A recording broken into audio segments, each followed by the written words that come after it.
This is probably the most difficult type of cold case to work. 911 police, fire medical rescue. Yeah, I found a dead body out here off of 27. December 18th, 1998. A man dragged a woman into an isolated area on US 27, approximately 1 mile north of I-75. It happened in the middle of the night. She struggled with her attacker, but couldn't overpower him. She had been sexually assaulted. Less than 36 hours later, a boater made the disturbing discovery. I've got 3 young boys with me, and I'm trying to keep them away from this thing. This young man wanted to go to the bathroom. I was showing where he could go, and that's when I saw the body. She took her last breath in the messy Sawgrass area where she was found. No alarming sound heard, no witnesses, no suspect, not even her name. Probably the most tragic thing about this case is that we don't know who she is. We have to be the surviving family almost. We have to say something for this victim that they did count. They all count. 24 years later, her murder is open and unsolved.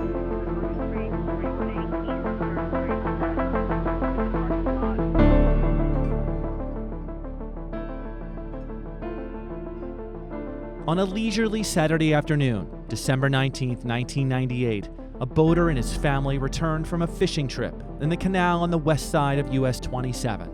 They were getting ready to leave when the boater made that disturbing discovery. As soon as I knew that it was a body, I turned around and got the young man who was coming back behind me and grabbed him and just turned him around and head him out of the weeds because I just didn't think it was anything he should be seeing. There, lying on the ground, was a woman's lifeless body. Deputy Tom Sheridan was first to respond to the crime scene that day. He was 25 years old at the time. There's like an airboat park and a truck stop, but other than your normal businesses and shops and stuff, there's nothing out here. When I had pulled up, I had met with the 911 caller, the boater, and he had showed me where the body was. And one of the things that stood out was the body had red shoes. Homicide detectives arrived to find the victim lying face down. Broward Sheriff's Office cold case homicide detective Zack says the victim's last hours were brutal, and the crime scene was a calculated choice by the killer. The medical examiner later determined that she died as a result of asphyxiation. Someone had strangled her. But she also had numerous injuries that indicated there was striking, some blunt force trauma as well. The killer knew the location well enough and knew that this was remote. Detectives began their investigation with the boater who found her. So what action did you take after you saw the body for the second time? I just turned around, came back out. I wanted to make sure that the body wasn't moving, that there wasn't something that I could do. The body did not appear to be real, like it had been there for a long time, because there was still seemed to be some color in the body.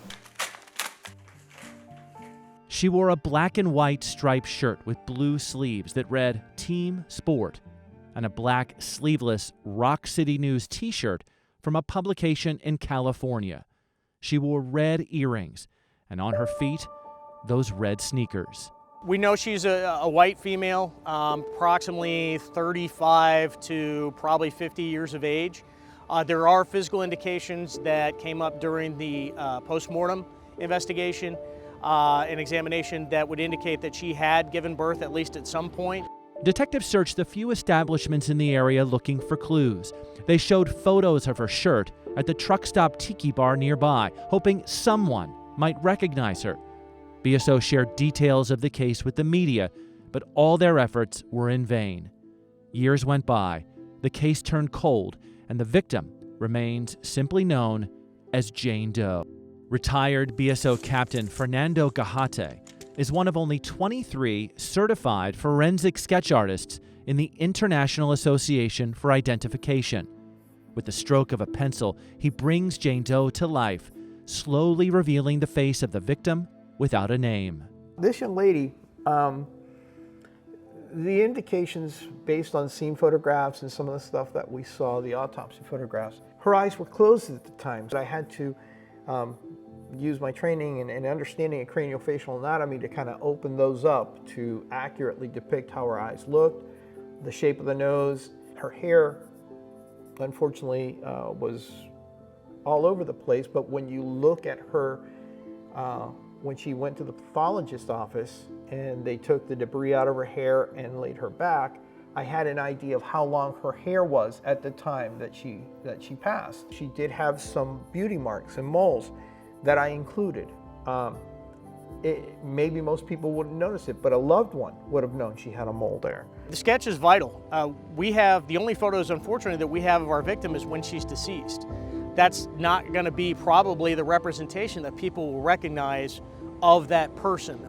Every investigator in this case remembers her as someone's loved one, someone who matters, and they are determined to find the person who took her life under the cloak of night. People tend to forget that this was a human being. She deserves that respect. She deserves to be identified.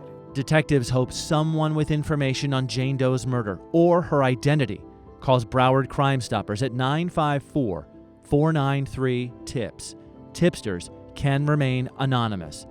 Detective Scott says BSO's cold case homicide unit will follow every lead in hopes of bringing justice to Jane Doe, including giving her back her name. To be able to identify this person, find that family, give them answers to questions that I know they've been asking themselves for a long time is going to mean a lot. But more importantly, if we can find the person who did this and get that message out that, you know, look, you may think this person didn't count, so you're going to get away with it. No, we're not going to let that happen.